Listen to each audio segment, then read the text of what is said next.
Continuamos en Contexto Global, la franja de France 24 en la que actualizamos las principales noticias del día. Soy Valentina Torres Sánchez, vamos a revisar los titulares. El presidente de Estados Unidos, Donald Trump, ordenó el despliegue de tropas en la ciudad de Portland para apoyar al Servicio de Control de Inmigración y Aduanas en su cruzada contra migrantes irregulares, según el mandatario, para lidiar contra terroristas domésticos. La gobernadora del estado de Oregon dijo que el republicano abusa de su autoridad. Este miércoles podría ocurrir un nuevo cierre del gobierno de Estados Unidos. El Congreso no logra un acuerdo sobre el presupuesto y una vez más, republicanos y demócratas se culpan mutuamente por el estancamiento. El presidente de Colombia, Gustavo Petro, aseguró que la revocatoria de su visa por parte de Estados Unidos rompe todas las normas de inmunidad en que se basa el funcionamiento de las Naciones Unidas y su asamblea, y pidió que la sede de la ONU no permanezca en Nueva York.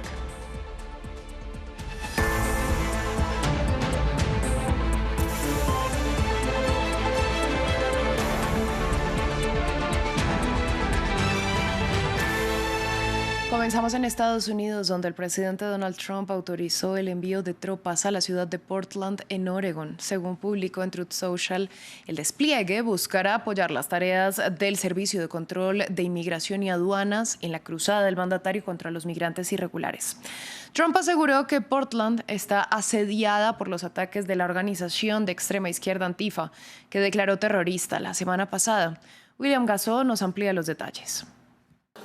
Donald Trump autoriza el despliegue de soldados en una cuarta ciudad, Portland. Según el mandatario republicano, la medida tiene como objetivo proteger la ciudad del noroeste de Estados Unidos, que, según él, sería devastada por la guerra y la violencia de grupos de izquierda radical, aunque no ocurrieron disturbios notables en los últimos días. A petición de la Secretaría de Seguridad Nacional, Kristi Noem, ordenó al secretario de Guerra, Pete Hegseth, que proporcione todas las tropas necesarias para proteger la ciudad de Portland, devastada por la guerra, y cualquiera de nuestras instalaciones del ICE que se encuentren sitiadas por ataques de Antifa y otros terroristas nacionales. También autorizó el uso de la fuerza total si fuera necesario. Donald Trump no precisó si se trata del despliegue de la Guardia Nacional o de soldados regulares del ejército estadounidense. Desde hace varias semanas, Trump declaró la guerra al crimen organizado y prometió restablecer el orden enviando soldados en apoyo a las fuerzas policiales. En Oregon, donde se encuentra Portland, la gobernadora rechazó el anuncio de Trump. En mis conversaciones directas con el presidente Trump y la secretaria Noem, he dejado muy claro que Portland y el estado de Oregon creen en el Estado de Derecho y pueden gestionar nuestras propias necesidades de seguridad pública local. No hay insurrección, no hay amenaza para la seguridad nacional. Los soldados ya han sido desplegados en Washington, Los Ángeles y Memphis, todas demócratas. Portland, además, es una de las llamadas ciudades santuario conocidas por proteger a los inmigrantes indocumentados. El gobierno de Estados Unidos está a pocos días de una parálisis si el Congreso no logra un acuerdo sobre el presupuesto. Una vez más, republicanos y demócratas se culpan mutuamente por este estancamiento. En tanto, la Casa Blanca ha elevado la presión advirtiendo que podrían producirse despidos masivos en los programas que perderán financiación. Más detalles en el siguiente informe. El gobierno federal de Estados Unidos se paralizará el 1 de octubre. A menos que el Congreso apruebe una medida provisional para garantizar su financiación. Con el tiempo en contra, republicanos y demócratas se culpan mutuamente y ambas partes se encuentran en un punto muerto. El viernes, Trump acusó a los demócratas de querer que esto ocurra. Estos demócratas están locos, así que si tiene que paralizarse, pues se paralizará. Pero son ellos quienes están paralizando el gobierno. El miércoles, el presidente canceló una reunión con los líderes demócratas para hablar sobre un posible acuerdo de financiación, argumentando que la reunión sería inútil. Una medida que enfureció a los demócratas. A 4 días de la paralización del gobierno, los republicanos están de vacaciones. Los demócratas estamos aquí, en Washington, dispuestos a reunirnos con cualquiera, en cualquier momento y lugar, para encontrar una solución bipartidista que financie el gobierno y evite la irresponsable paralización que planean los republicanos.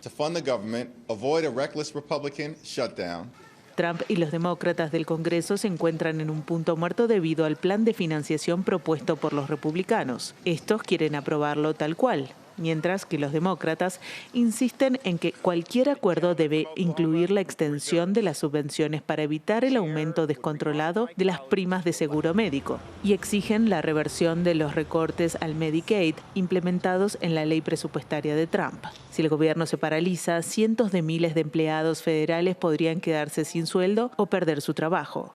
La Casa Blanca instruyó a las agencias federales a preparar planes para despidos masivos en caso de que no se apruebe un nuevo presupuesto. A su regreso a Colombia tras participar en la Asamblea General de Naciones Unidas, el presidente Gustavo Petro reaccionó a la cancelación de su visado por parte del Departamento de Estado. Aseguró que rompe todas las normas de inmunidad en que se basa el funcionamiento de las Naciones Unidas y su Asamblea General, y pidió que la sede de la ONU no siga siendo en Nueva York. El retiro de la visa se produjo luego de que el mandatario participara en una protesta pro-palestina, en la que aseguró que debería crearse un ejército internacional de salvación para liberar los territorios palestinos. Se tensan una vez más las relaciones entre Washington y Bogotá después de las vehementes declaraciones del presidente Gustavo Petro. Y como sucedió en la Primera Guerra Mundial, quiero que los jóvenes, hijos de trabajadores y granjeros, tanto de Israel como de los Estados Unidos, apunten sus fusiles no hacia la humanidad, sino hacia los tiranos y hacia los fascistas. Es lo que el presidente colombiano gritó en las calles de Nueva York el viernes. Además, llamó a la constitución de un ejército de voluntarios para liberar a los territorios palestinos.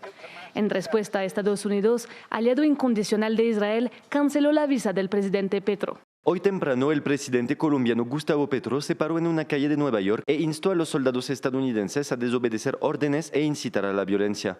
Revocaremos la visa de Petro debido a sus acciones imprudentes e incendiarias. En respuesta, Gustavo Petro dijo que esta decisión violaba la norma de inmunidad de la ONU, que tiene su sede en Nueva York. El que no se haya permitido la entrada a la autoridad palestina y el que se me quite la visa por pedirle al ejército de Estados Unidos y de Israel que no apoyen un genocidio, que es un crimen contra la humanidad toda, demuestran que el gobierno de Estados Unidos ya no cumple con el derecho internacional. Además, Gustavo Petro, quien también es ciudadano italiano, afirma que no necesita visa para entrar a Estados Unidos, sino la ESTA, una autorización de viaje que emite Washington para los europeos que viajan a Estados Unidos. Entre tanto, el canciller de Rusia, Sergei Lavrov, aseguró que el Kremlin no tiene ninguna intención de atacar territorio que haga parte de la OTAN. La declaración del líder de la diplomacia rusa llegó tras su intervención ante Naciones Unidas y en un momento de máxima tensión en el flanco oriental, tras las violaciones del espacio aéreo de la alianza cometidas con drones, algunos de ellos presuntamente rusos. Mamen Sala, corresponsal de France 24, nos amplió desde Nueva York. Sí, en esta quinta jornada de la Asamblea General de las Naciones Unidas ha sido el turno de Rusia, entre otros países.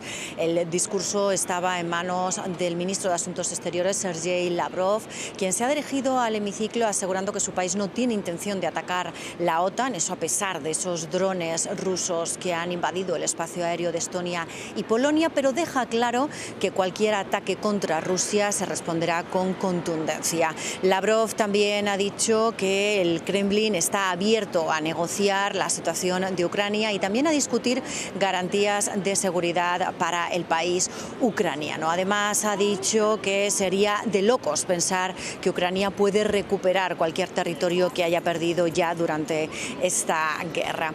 Ha hecho hincapié también en la situación en Medio Oriente. Ha calificado de asesinatos brutales e injustificables los ataques de Israel contra los palestinos. Ha dicho que parece que Israel quiere acabar con Medio Oriente. Y también se ha mostrado preocupado por la situación en el mar Caribe. Dice que allí hay un submarino nuclear y que es muy peligroso desplegar tropas. Además, ha defendido la soberanía de los venezolanos, que según dice tienen derecho a decidir política, social y económicamente qué es lo que quieren. En la Franja de Gaza, el incremento de las operaciones militares israelíes obligó a la ONG Médicos Sin Fronteras a suspender sus actividades en la ciudad de Gaza, alegando un colapso en la seguridad y que el bloqueo israelí dificulta sus labores.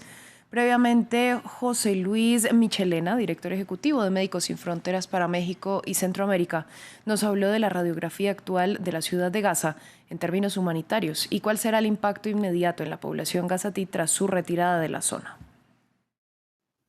Claro, como se podrán imaginar, después de las órdenes de evacuación que se dieron el 9 de septiembre para que las personas dejaran la ciudad de Gaza por completo ante la ofensiva israelí, algunas personas, más o menos la mitad de la población, unas 400,000 personas, sí han logrado trasladarse al sur, a estas zonas denominadas humanitarias, que son aproximadamente el 12% de la superficie de la Franja de Gaza, pero la otra mitad no ha podido hacerlo por distintas razones, porque no tienen recursos, porque hablamos de personas con heridas, mujeres embarazadas, y entonces tienes una población que sigue en la ciudad de Gaza y que no tienen otro remedio más que quedarse y obviamente pues enfrentarse a los riesgos de estar en una ciudad que está siendo atacada implacablemente, ¿no? Esto implica que nuestros equipos habían estado tratando simplemente la semana pasada más de 3,600 consultas, tanto de urgencia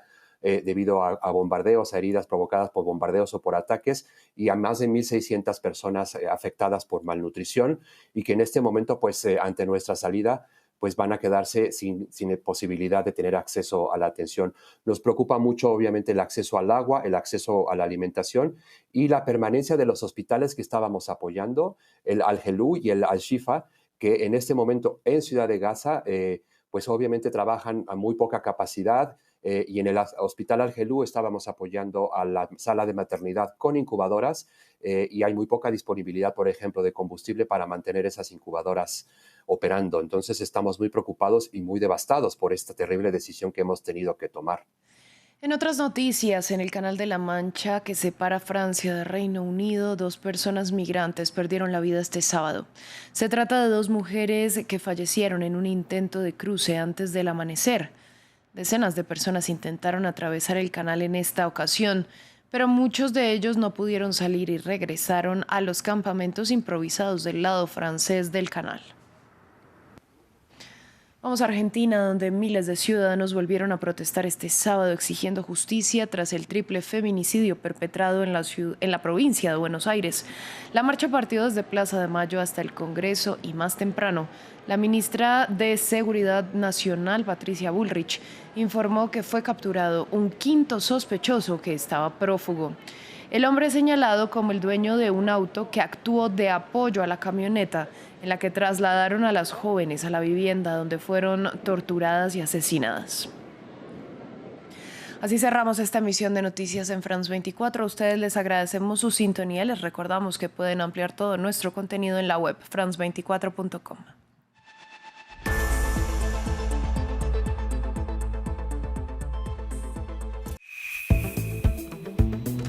En un instante, economía.